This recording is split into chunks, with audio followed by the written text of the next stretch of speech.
Selamat siang, Bu. Sehat Terima selalu, kasih. G. Monggo. Alhamdulillah. Baik, izin memulai ya, Bu Is dan Prof. Ya, Arif. Jadi, silahkan. saya akan menjelaskan tata cara penggunaan mendemokan ya aplikasi pendaftaran UTBK SNBT 2024 kepada Bapak Ibu dan adik-adik calon peserta UTBK SNBT sekalian. Nah, di sini yang pertama adalah seperti biasa, portal utama SNPMB itu ada di portal snpmb.bp3.kemdikbud.go.id. Nah, nanti tinggal masuk saja di sini, kemudian nanti login dengan akun masing-masing ya. Sebagai contoh di sini saya coba login, jadi nanti masuk, kemudian login dengan akunnya masing-masing seperti ini. Nah, nanti setelah login akan masuk ke dashboard. Nah, di situ nanti ada icon launcher baru pendaftaran UTBK SNBT yang sudah dimunculkan per hari ini. Nah, kemudian nanti kalau sudah masuk di sini, nah, langsung dihadapkan kepada halaman utama UTBK SNBT. Jika adik-adik peserta ini sudah eligible ya. Nah, eligible-nya lihatnya di mana? Ada di web SNMPMB itu ada ketentuan ya, ketentuan. Nah, mungkin nanti ada beberapa yang mendapatkan halamannya seperti ini. Mohon maaf, saya stop share dulu. Ya, mungkin nanti akan menemukan biodata belum permanen. Nah, ini berarti kelewatan mempermanen biodata di waktu pendaftaran akun. Nah, ini tidak bisa masuk ke pendaftaran UTBK SNBT ya. Jadi tidak perlu bertanya-tanya lagi karena ini sudah jelas penjelasannya biodata belum permanen. Kemudian kalau paket C di atas 25 tahun sesuai ketentuan juga nanti akan muncul seperti ini. Jadi tidak bisa mendaftar karena per 1 Juli 2024 umur di atas 25 tahun paket C tidak diperkenankan untuk mendaftar. Kemudian jika mendaftar SNBP ya, sedang mendaftar SNBP harus menunggu tanggal 26, maka nanti akan muncul layar yang seperti ini di layar. Nah, ini mohon bersabar sampai dengan pengumuman SNBP 2024. Nah, yang terakhir adalah baik bagi yang lulus, yang sudah lulus ya, atau lolos diterima di jalur SNBP atau SNMPTN, ya jadi SNBP 2024, SNBP 2023, dan SNMPTN 2022. Nah, ini tidak bisa mendaftar ke UTBK SNBT 2024. Baik, itu yang di halaman awal. Jadi jika menemukan hal yang seperti itu sudah jelas tidak bisa masuk. Nah, kalau bisa masuk nanti tampilannya seperti ini. Nah, ada pas foto ya, dipastikan sudah ada karena kan kalau sudah berhasil permanen akun pasti pas fotonya ada. Kemudian isi data pribadi, ya data pribadi ini tadi sesuai disampaikan Prof. Tidak perlu diisi lagi karena ini sudah dipermanen akunnya. Ya, jadi cukup cukup dilihat saja. Nah, nanti di sini yang informasi yang bisa dilihat adalah KIP kuliah yang pertama ya. Nah, jadi jika adik-adik ini adalah penerima KIP kuliah ya, ini kan pendaftarannya juga berbarengan dengan UTBK SNBT. Nah, jadi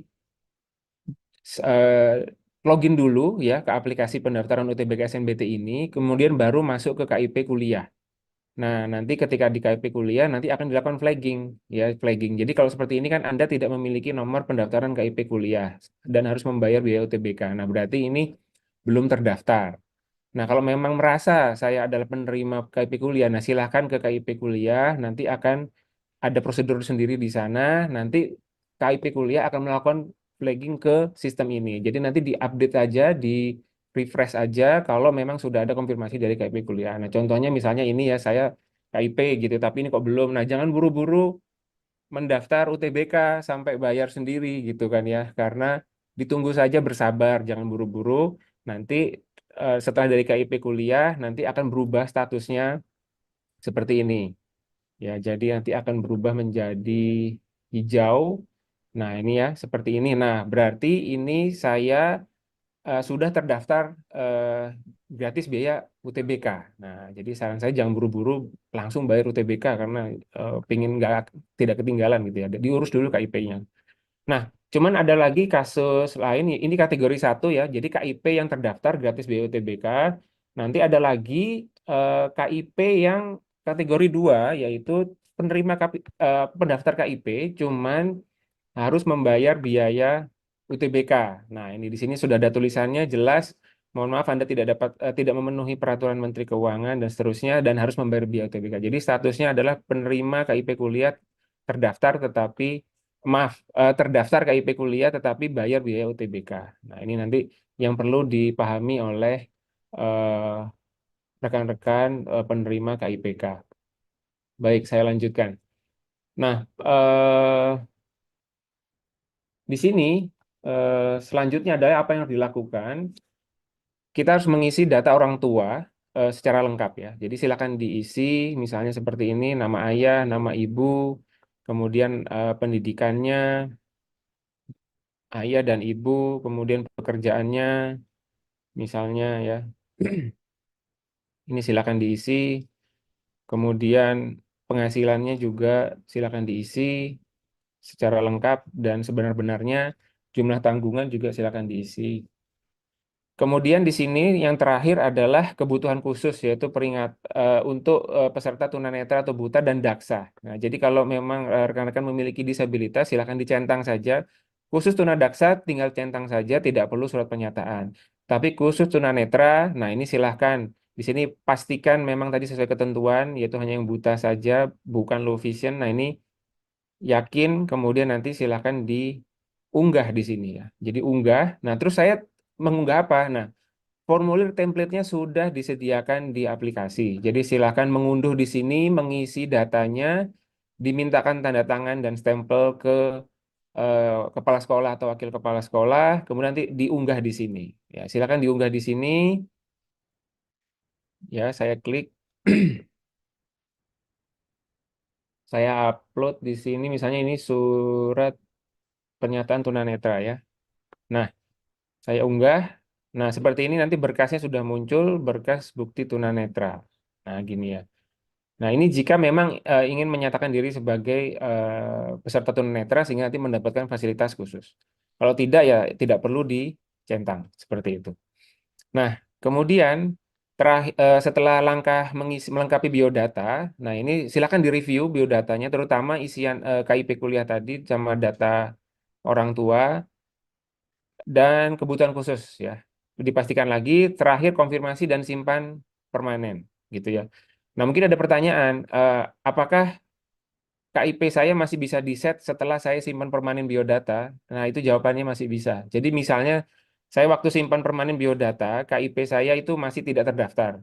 Terus nanti saya sudah terlanjur simpan permanen biodata seperti ini. Nanti status KIPK saya bagaimana? Masih bisa diupdate oleh Pusabdik. Jadi jangan khawatir. Yang tidak bisa adalah nanti ada beberapa kasus, yaitu nanti kalau misalnya prodi yang dipilih adalah PT Kin, jadi sudah milih prodi PT Kin meskipun belum punya kartu UTBK, tidak bisa di flag. Ya, jadi eh, harus dilepas dulu prodi PT Kinnya supaya bisa di flag sebagai penerima KIPK, gitu ya. Atau kalau sudah punya kartu UTBK gitu ya, apa bisa di flag juga masih bisa. Gitu. Cuma tapi sudah terlanjur bayar biasanya. Nah itu yang perlu dipastikan ya. Baik, ini sudah direview, saya sudah permanen.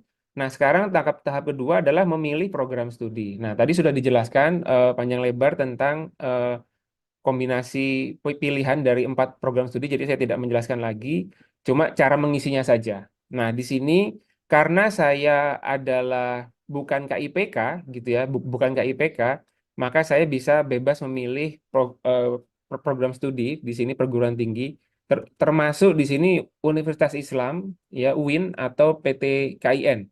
Jadi nanti bisa memilih prodi-prodi dari UIN kalau saya bukan dari eh, peserta KIPK. Nah, kalau peserta KIPK bagaimana? Nah, saya demokan di sini. Misalnya saya peserta KIPK ya, di sini saya update lagi. Oke. Nah, karena saya peserta KIPK di sini ada peringatan merah. Anda adalah pemegang nomor pendaftaran KIP kuliah dan tidak dapat memilih program studi UIN atau PT KIN. Sehingga kalau mau milih ya harus membatalkan lagi ke KIP kuliah kemdikbud.go.id. Nah, di sini ya, teman-teman mungkin mencari Universitas Islam kok nggak ada. Ya itu penyebabnya karena eh, pe- termasuk pendaftar KIPK itu ya. Jadi jangan bingung tiba-tiba langsung tanya ke call center helpdesk kenapa ini? Nah, karena ini penyebabnya. Kemudian kalau saya bukan peserta KIPK, saya kembalikan. Nah, Ya, seperti ini normal ya. Nah, nanti silakan pilih perguruan tinggi ya. Jadi misalnya di sini mau S1-nya 2, D3, D4-nya 1 atau S1-nya 2, D3 dan D4 itu sesuai aturan tadi. Langsung saja pilih seperti ini ya. Misalnya S1 rekayasa perangkat lunak seperti ini, kemudian ITS misalnya saya mau S1-nya 2 gitu ya. Eh, Seperti ini misalnya. Nah, kemudian pilihan ketiganya di Politeknik misalnya ya. Saya pilih D3, saya mau lanjut lagi, kemudian pilih yang D4 ya. Nah, seperti ini misalnya. Nah, seperti ini terus saya mau ganti ini. Waduh, saya mau ganti pilihan satunya gimana kok nggak ada tombol tuh ubahnya atau hapusnya atau nah, kalau mau mengganti salah satu pilihan harus dihapus mulai dari pilihan 4 ke pilihan satu misalnya. Kalau yang mau diganti pilihan satunya ya harus dihapus sampai atas kayak tadi ya. Seperti itu. Nah, nanti silakan diedit lagi di pilihan satunya. Jadi karena ini satu paket, satu kesatuan sehingga harus diulang dari awal ketika ada perubahan ya. Kalau di pilihan satu ya berubahnya sampai pilihan satu, kalau di pilihan tiga ya berubahnya sampai pilihan tiga saja. Nah, itu yang perlu diperhatikan. Seperti itu. Misalnya di sini sistem informasi, saya ganti misalnya ya. Terus di sini ganti yang lain. Nah, di sini perlu diperhatikan, misalnya saya memilih prodi di mana ada portofolio, ya. Jadi kalau saya mungkin kasih contoh yang tidak ada portofolio dulu ya. Nah, ini setelah selesai memilih prodi, misalnya saya pilih dua saja, terus konfigurasi kesanggupan UKP-nya, UKT-nya dicentang, kemudian simpan dan lanjutkan. Nah, ini adalah halaman konfirmasi program studinya, harap dibaca dengan seksama karena kalau sudah nanti dipermanen, sudah dapat kartu TBK tidak bisa diganti. Ya, jadi harap berhati-hati. Nah, kemudian di sini karena saya tidak memilih prodi yang membutuhkan portofolio, mensyaratkan unggah portofolio, maka di sini tidak ada permintaan untuk unggah portofolio, langsung konfirmasi pilihan program studi. Nah, jadi langsung aja lanjut. Nah, tapi saya ingin beri kasus kalau misalnya saya pilih prodi yang ada pilihan prodinya ya. Misalnya di sini ada pilihan portofolionya, mohon maaf. Desain produk misalnya. Oh, mohon maaf. Ya, ini ada satu lagi ya. Misalnya saya mau sudah pilih 2 S1 ya. Terus saya nyari prodi S1 lagi di sini, nggak bisa. Jadi sudah diatur tidak jadi kesalahan tidak sesuai persyaratan itu akan tidak bisa diaplikasi. Jadi teman-teman nanti sudah akan diarahkan. Jadi di sini saya hanya bisa memilih prodi D3 atau D4 karena S1 saya sudah 2 sehingga saya harus cari di tempat lain yang menyediakan prodi D3 dan D4. Jadi kalau kosong bukan berarti itu error ya, tapi karena memang ada persyaratan yang sudah ditetapkan seperti itu. Oke, misalnya di sini saya pilih angklung gitu ya. Kemudian saya pilih lagi yang lain. Nah, ini D3-nya nggak ada kosong. Nah, ini berarti ISBI Aceh tidak menyediakan prodi D3. Saya harus cari yang lain yang ada prodi D3-nya. Nah, ini PENS misalnya ada prodi D3-nya. Saya pilih lanjut. Maksimal ada 4, sudah. Simpan dan lanjutkan. Nah, di sini ada berkas yang harus diunggah, portofolio. Nah, ini pastikan teman-teman bisa mengunggah jangan lupa mengunggah. Kalau belum pun nanti akan diingatkan ya. Nggak bisa lanjut kalau belum diunggah semua. Nah ini portofolio musik misalnya. Nanti sebenarnya ada juga contoh kalau misalnya ikut SNBP tadi. Cuma kan tadi disarankan ya mungkin mau diperbaiki. Lebih baik upload baru. Nah ini misalnya saya unggah MP4 gitu ya. Jadi dipastikan judulnya ditulis dengan sebaik-baiknya sesuai dengan dokumennya gitu ya. Diupload, unggah. Seperti ini diunggah saja, kemudian nanti satu persatu dilengkapi semua, gitu ya. Jadi satu persatu dilengkapi semua. Nanti setelah lengkap semua, nanti teman-teman rekan-rekan semua nanti bisa melanjutkan ke pemilihan pusat UTBK, seperti itu ya. Nah, ini berhasil unggah ya. Ini karena banyak, mungkin saya ganti dulu yang lain yang lebih simple, prodinya biar tidak terlalu banyak.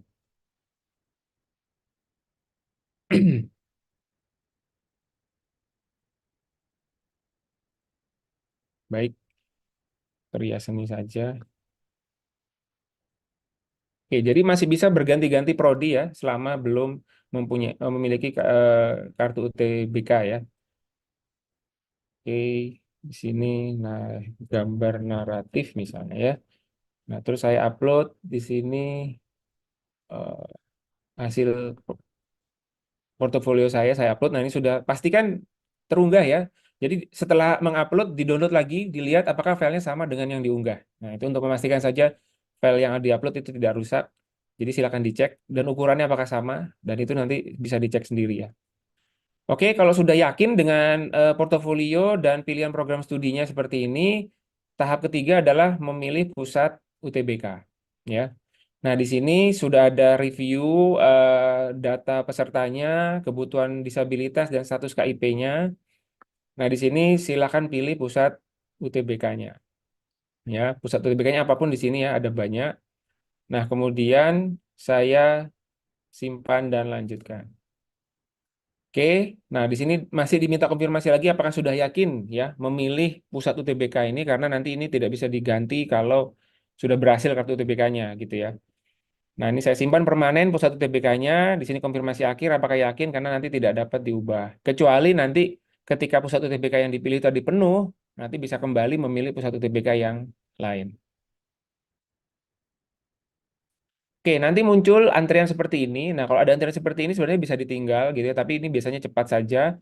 Nanti pendaftaran berhasil seperti ini berarti sudah mendapatkan kursi UTBK. Nah, kalau penerima KIPK kategori 1 maupun kategori 2 ya, yang gratis UTBK ataupun yang bayar UTBK, oh yang gratis UTBK, mohon maaf. Nah, itu nanti langsung muncul warna hijau ya. Jadi berhasil eh, mendapatkan kartu TBK kalau yang gratis TBK. Jadi nggak perlu pembayaran. Nanti bisa langsung unduh kartu peserta ya. Tapi di kasus ini adalah untuk yang reguler atau KIPK yang kategori 2 atau bayar UTBK.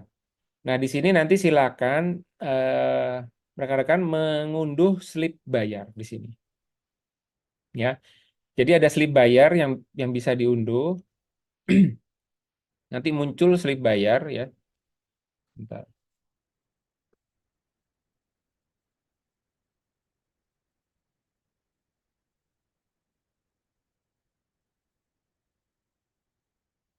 Oke, mohon maaf ini tidak terlihat.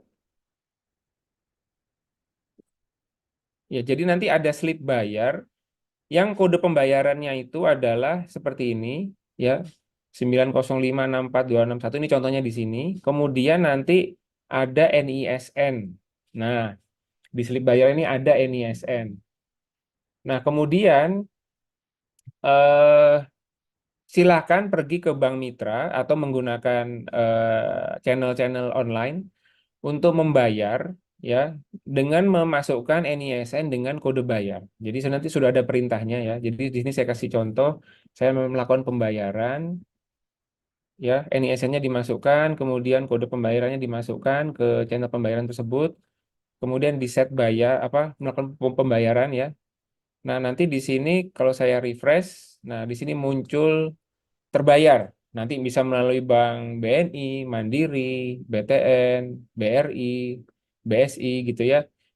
Nah, kalau sudah terbayar seperti ini warnanya hijau, maka bisa ambil kartu peserta.